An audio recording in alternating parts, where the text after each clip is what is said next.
Hello, and welcome back to Baby Elias's stories. We now return to Gods, Gods by Terry Pratchett, Part 12. Lady Ramkin made herself a cup of cocoa and listened to the rain gurgling in the pipes outside. She slipped off the hated dancing shoes, which even she was prepared to concede were like a pair of pink canoes. But nobilies oblige, as the funny little sergeant would say, and as the last representative of one of Ankh-Morpork's oldest families, she'd had to go to the victory ball to show willing. Lord Veterinary seldom had balls. There was a popular song about it, in fact, but now it was going to be balls all the way. She couldn't stand balls. For sheer enjoyment, it wasn't a patch on mucking out dragons. You knew where you were, mucking out dragons. You didn't get hot and pink and have to eat silly things on sticks or wear a dress that made you look like a cloud full of cherubs. Little dragons didn't give a damn what you looked like so long as there was a feeding bowl in your hands. Funny, really. She'd always thought it took weeks, months to organize a ball. Invitations, decorations, sausages on poles, ghastly chickeny mixture to force into those little pastry cases. But it had all been done in a matter of hours, as if someone had been expecting it. One of the miracles of catering, obviously. She'd even danced with the, for want of a better word, new king, who had said some polite words to her, although they had been rather muffled. And the coronation tomorrow, you'd have thought it'd take months to sort out. She was still musing on that as she mixed the dragon's late-night feed of rock, oil, and peat, spiked with flowers of sulfur. She didn't bother to change out of the ball gown, but slipped the heavy apron over the top, donned the gloves and helmet, pulled the visor down over her face and ran, clutching the feed buckets, through the driving rain to the shed. She knew it as soon as she opened the door. Normally, the arrival of food would be greeted with hoots and whistles and brief bursts of flame. The dragons, each in its pen, were sitting up in attentive silence and staring up through the roof. It was somehow scary. She clanged the buckets together. "No need to be afraid. Nasty big dragon, all gone," she said brightly. "Get stuck into this, you people." One or two of them gave her a brief glance, and then went back to their... What? They didn't seem to be frightened, just very, very attentive. It was like a vigil. They were waiting for something to happen. The thunder muttered again. A couple of minutes later, she was on her way down into the damp city. There are some songs which are never sung sober. Nellie Dean is one. So is any song beginning, "As I was a-walking." In the area around Ankh-Morpork, the favored air is, "A wizard's staff has a knob on the end." The rank were drunk. At least 2 out of 3 of the rank were drunk. Carrot had been persuaded to try a shandy and hadn't liked it much. He didn't know all the words either, and many of the ones he did know, he didn't understand. "Oh, I see," he said eventually. "It's a sort of humorous play on words, is it?" "You know," said Colin wistfully, peering into the thickening mists rolling in off the Ankh. "Sad times like this I wish old." "You're not to say it," said Nobby, swaying a little. "You agreed we wouldn't say nothing. It's no good talking about it." "It was his favourite song," said Colin sadly. "He was a good light tenor." "Now, Sarge." "He was a righteous man. Our Gaskin," said Colin. "We couldn't have helped it," said Nobby sulkily. "We could have," said Colin. "We could have run faster." "What happened then?" said Carrot. "He died," said Nobby, "in the execution of his duty." "I told him," said Colin, taking a swig at the bottle they had brought along to see them through the night. "I told him. Slow down, I said. You'll do yourself a mischief, I said. I don't know what got into him running ahead like that." "I blame the Thieves' Guild," said Nobby, "allowing people like that on the streets." "There was this bloke we saw down a robbery one night." "There was this bloke we saw done a robbery one night," said Colin miserably. "Right in front of us. And Captain Vimes, he said, 'Come on,' and we run. Only the point is, you shouldn't run too fast, see? Else you might catch them. Leads to all sorts of problems catching people."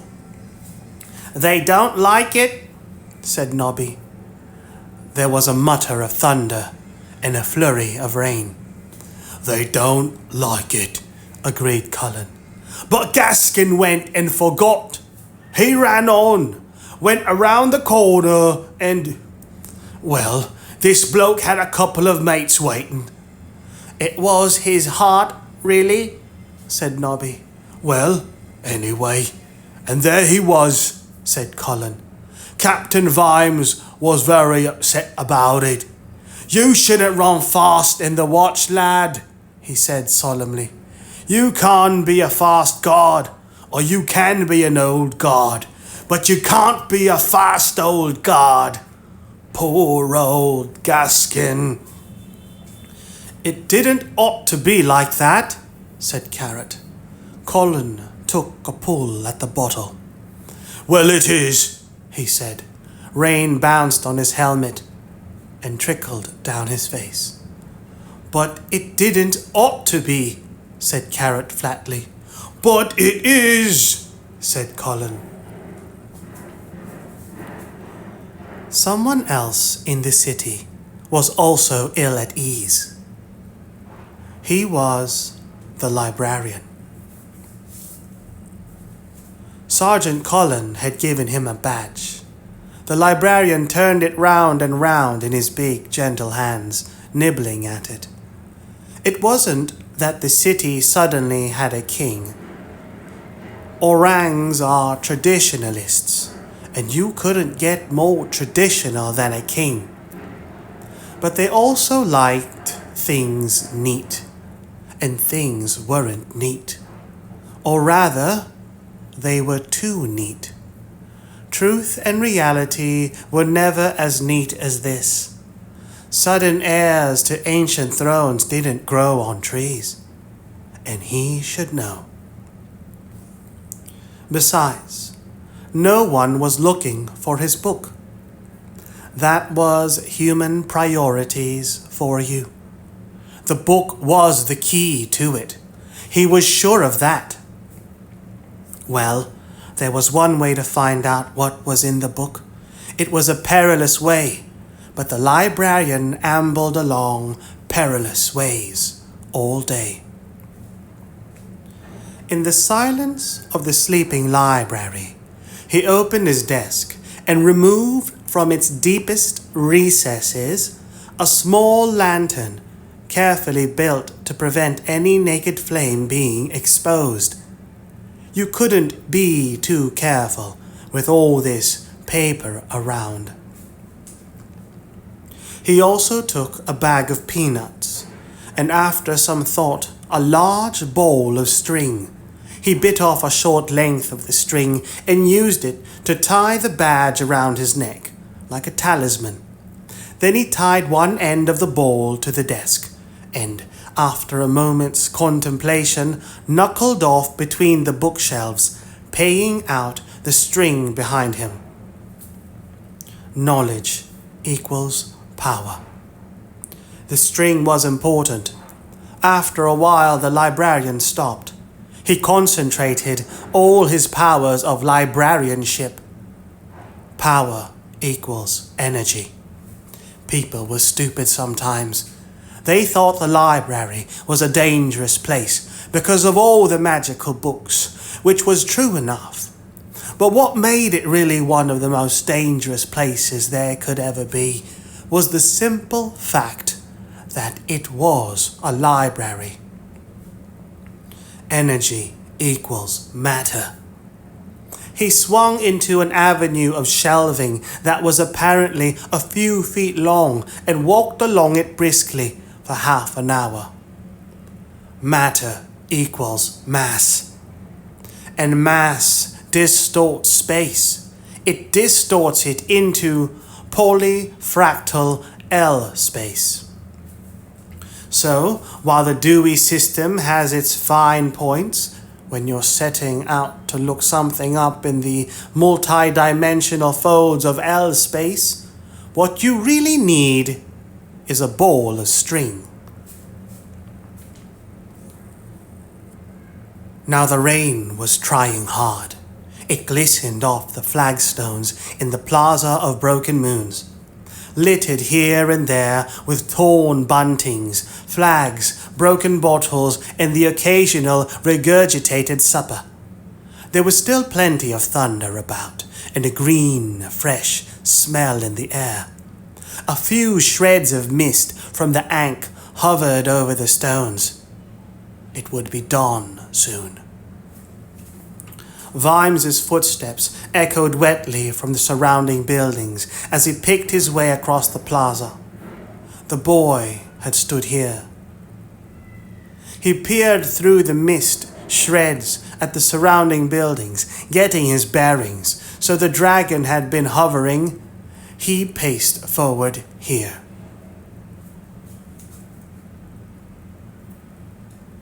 "And," said Vimes, "this is where it was killed." He fumbled in his pockets. There were all sorts of things in there. Keys, bits of string, corks. His finger closed on a stub end of chalk. He knelt down. Errol jumped off his shoulder and waddled away to inspect the detritus of the celebration. Detritus.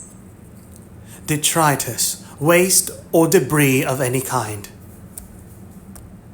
Errol jumped off his shoulder and waddled away to inspect the detritus of the celebration. He always sniffed everything before he ate it, Vimes noticed. It was a bit of a puzzle why he bothered, because he always ate it anyway. Its head had been about, here. He walked backwards, dragging the chalk over the stones, progressing slowly over the damp, empty square, like an ancient worshipper treading a maze. Here a wing, curving away towards a tail which stretched out to here. Change hands, now head for the other wing. When he finished, he walked to the center of the outline and ran his hands over the stones. He realized he was half expecting them to be warm. Surely there should be something, some Oh, he didn't know, some grease or something, some crispy fried dragon lumps. Errol started eating a broken bottle with every sign of enjoyment. You know what I think, said Vimes. I think it went somewhere. Thunder rolled again. All right, muttered Vimes. It was just a thought. It wasn't that dramatic. Errol stopped in mid-crunch. Very slowly, as though it was mounted on very smooth, well-oiled bearings, the dragon's head turned to face upwards. What it was staring at intently was a patch of empty air. There wasn't much else you could say about it. Vimes shivered under his cape. This was daft. Look, don't muck about, he said. There's nothing there. Errol started to tremble. It's just the rain, said Vimes. Go on, finish your bottle. Nice bottle. A thin, worried, keening noise broke from the dragon's mouth. I'll show you, said Vimes. He cast around and spotted one of Throats' sausages, cast aside by a hungry reveler who had decided he was never going to be that hungry. He picked it up. Look, he said, and threw it upwards.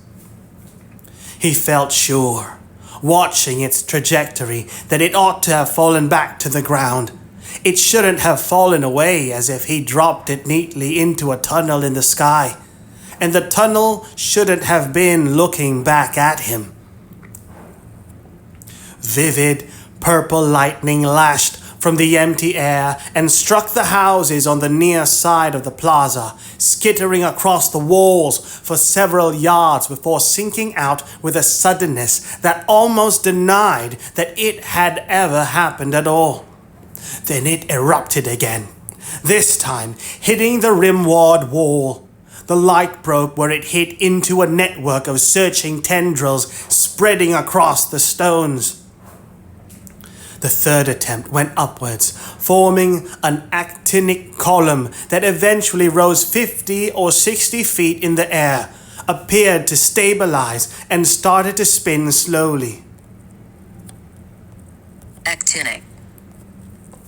Actinic, relating to or denoting light, able to cause photochemical reactions, as in photography, through having a significant short wavelength or ultraviolet component.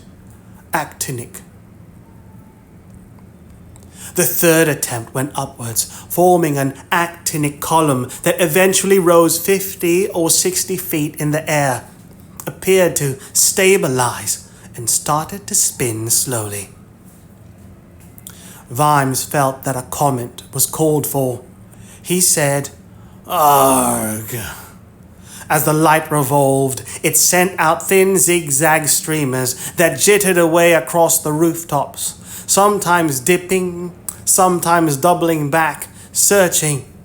Errol ran up Vimes's back in a flurry of claws and fastened himself firmly on his shoulder.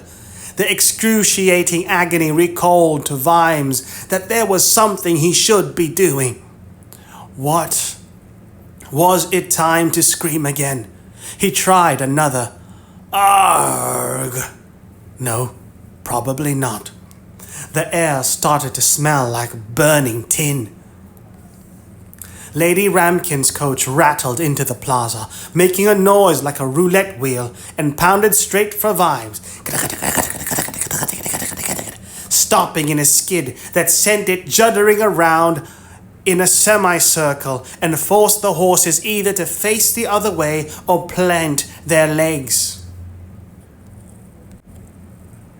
A furious vision in padded leather, gauntlets, tiara, and 30 yards of damp pink tulle leaned down towards him and screamed, "Come on, you bloody idiot!"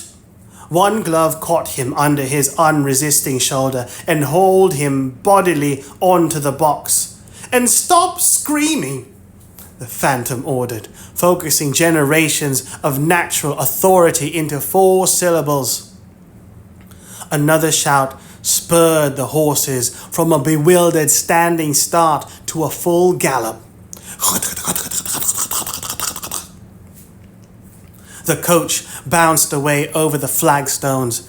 An exploratory tendril of flickering light brushed the reins for a moment and then lost interest. "I suppose you haven't got any idea what's happening," shouted Vimes against the crackling of the spinning fire. "Not the foggiest!" The crawling lines spread like a web over the city, growing fainter with distance. Vimes imagined them creeping through windows and sneaking under doors. "It looks as though it's searching for something," he shouted. "Then getting away before it finds it is a first-class idea, don't you think?" A tongue of fire hit the dark tower of art, slid blindly down its ivy-grown flanks, and disappeared through the dome of Unseen University's library. The other lines blinked out. Lady Ramkin brought the coach to a halt at the far side of the square. "What does it want the library for?" she said, frowning. "Maybe it wants to look something up." "Don't be silly," she said breezily. "There's just a lot of books in there. What would a flash of lightning want to read?" "Something very short?" "I really think you could try to be a bit more help." The line of light exploded into an arc between the library's dome and the center of the plaza and hung in the air, a band of brilliance several feet across. Then, in a sudden rush, it became a sphere of fire, which grew swiftly to encompass almost all the plaza, vanished suddenly, and left the night full of ringing violet shadows, and the plaza full of dragon. Who would have thought it? So much power, so close at hand. The dragon could feel the magic flowing into it, renewing it from second to second. In defiance of all boring physical laws, this wasn't the poor fear it had been given before. This was the right stuff. Fair.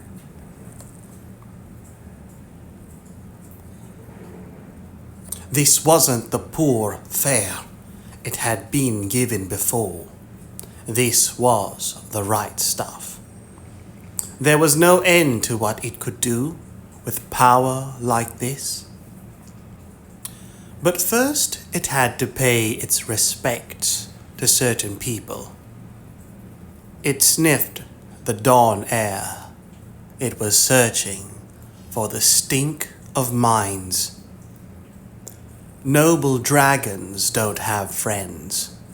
The nearest they can get to the idea is an enemy who is still alive.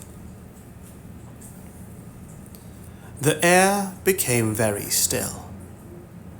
So still that you could almost hear the slow fall of dust. The librarian swung on his knuckles between the endless bookshelves. The dome of the library was still overhead, but then it always was. It seemed quite logical to the librarian that, since there were aisles where the shelves were on the outside, then there should be other aisles in the space between the books themselves, created out of quantum ripples by the sheer weight of words.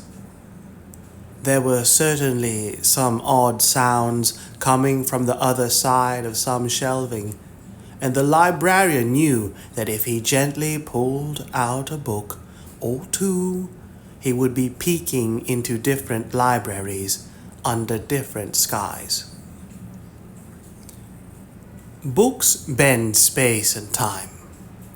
One reason the owners of those aforesaid little rambling, poky, second-hand bookshops always seem slightly unearthly is that many of them really are, having strayed into this world after taking a wrong turning in their own bookshops, in worlds where it is considered commendable business practice to wear carpet slippers all the time and open your shop only when you feel like it.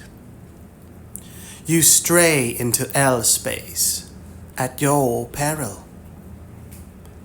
Very senior librarians, however, once they have proved themselves worthy by performing some valiant act of librarianship, are accepted into a secret order and are taught the raw arts of survival beyond the shelves we know. The librarian was highly skilled in all of them, but what he was attempting now wouldn't just get him thrown out of the order, but probably out of life itself.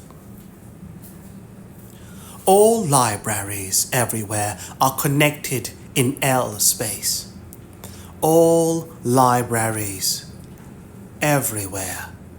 And the librarian navigating by book sign carved on shelves by past explorers, navigating by smell, navigating even by the siren whisperings of nostalgia, was heading purposely for one very special one.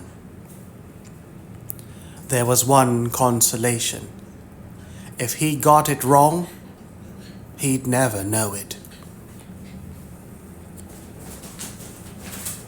Somehow the dragon was worse on the ground. In the air it was an elemental thing, graceful even when it was trying to burn you to your boots. On the ground it was just a damn great animal. Its huge head reared against the grey of dawn, turning slowly. Lady Ramkin and Vimes peered cautiously from behind a water trough. Vimes had his hand clamped over Errol's muzzle. The little dragon was whimpering like a kicked puppy and fighting to get away. "It's a magnificent brute," said Lady Ramkin in what she probably thought was a whisper. "I do wish you wouldn't keep saying that," said Vimes. There was a scraping noise as the dragon dragged itself over the stones. "I knew it wasn't killed," growled Vimes. "There were no bits. It was too neat. It was sent somewhere by some sort of magic, I bet. Look at it. It's bloody impossible. It needs magic to keep it alive." "What do you mean?" said Lady Ramkin, not tearing her gaze from its armored flanks. What did he mean? What did he mean? He thought fast. "It's just not physically possible. That's what I mean," he said. "Nothing that heavy should be able to fly or breathe fire like that. I told you." "But it looks real enough. I mean, you'd expect a magical creature to be, well, gauzy." "Oh, it's real. It's real, all right," said Ramkin bitterly. "But supposing it needs magic like we need sunlight or food." "It's a thomivore, you mean?" "I just think it eats magic, that's all," said Vimes, who had not had a classical education. "I mean, all these little swamp dragons, always on the point of extinction. Suppose one day, back in prehistoric times, some of them found out how to use magic." "There used to be a lot of natural magic around once," said Lady Ramkin thoughtfully. "There you are then. After all, creatures use the air and the sea. I mean if there's a natural resource around, something's going to use it, aren't they? Then it wouldn't matter about bad digestion and weight and wing size and so on, because the magic would take care of it. Wow! But you'd need a lot, he thought. He wasn't certain how much magic you'd need to change the world enough to let tons of armored carcass flit around the sky like a swallow. But he'd bet it was lots. All those thefts, someone'd been feeding the dragon. He looked at the bulk of the unseen university library of magic books, the greatest accumulation of distilled magical power on the Discworld. And now the dragon had learned how to feed itself.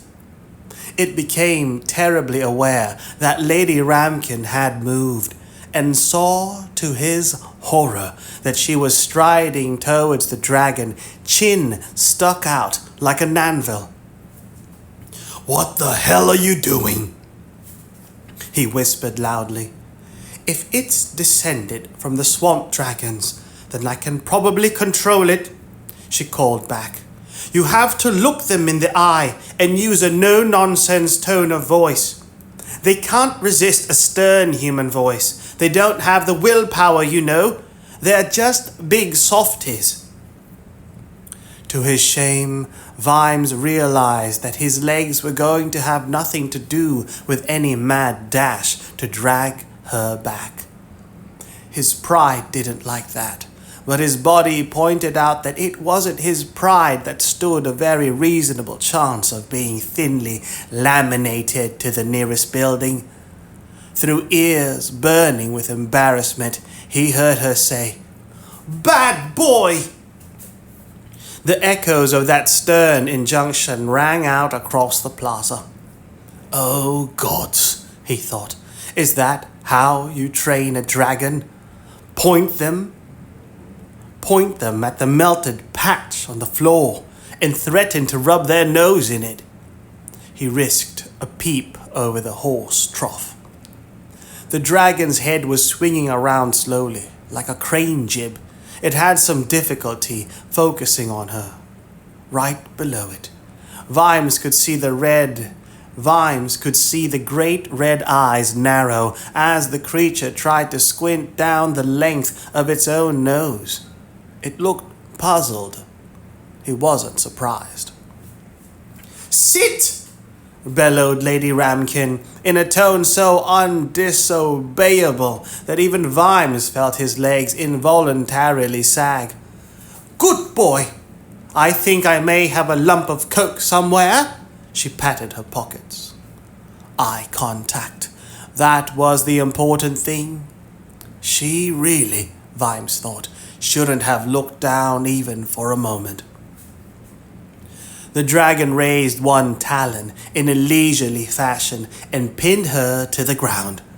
As Vimes half rose in horror, Errol escaped from his grip and cleared the trough in one leap.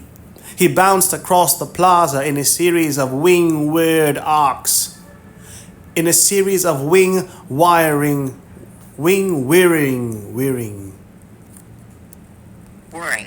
Whirring.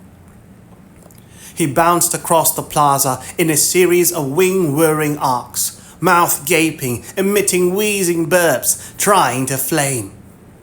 He was answered with a tongue of blue-white fire that melted a streak of bubbling rock several yards long, but failed to strike the challenger. It was hard to pick him out of the air because, quite clearly, even Errol didn't know where he was going to be or what way up he was going to be when he got there.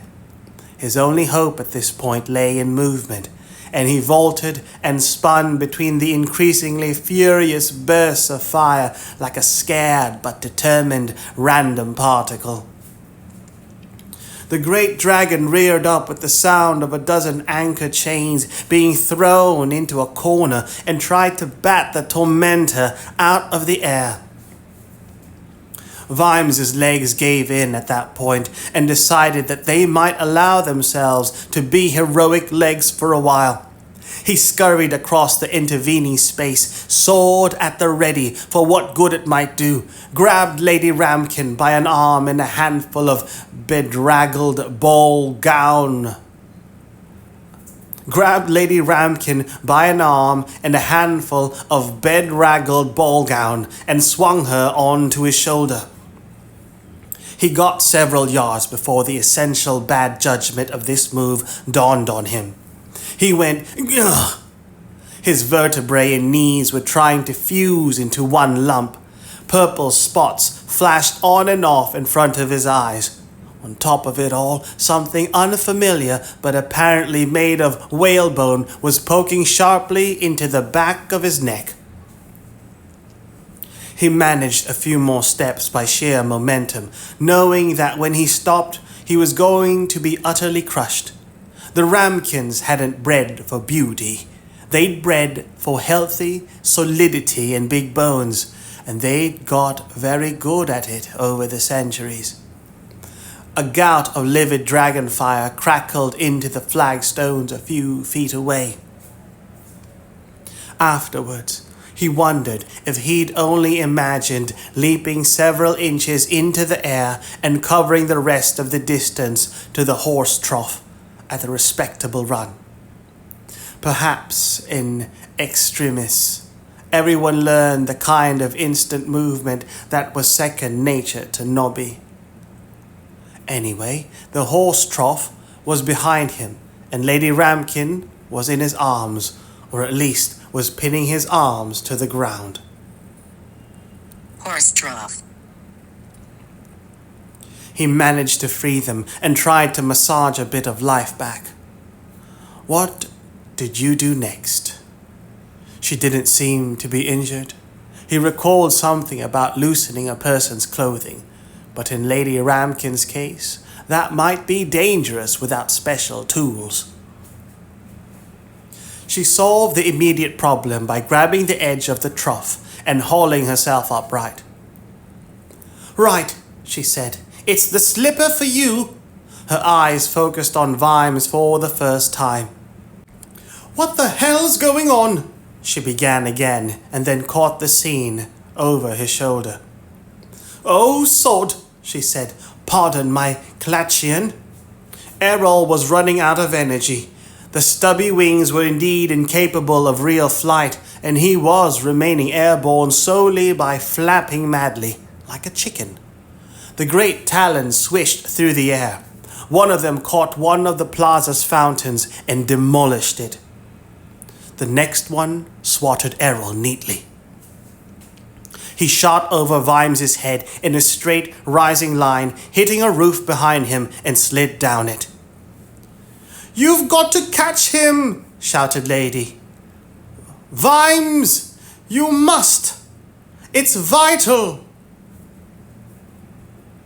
Vimes stared at her and then dived forward at Errol's pear-shaped body, slithered over the edge of the roof and dropped.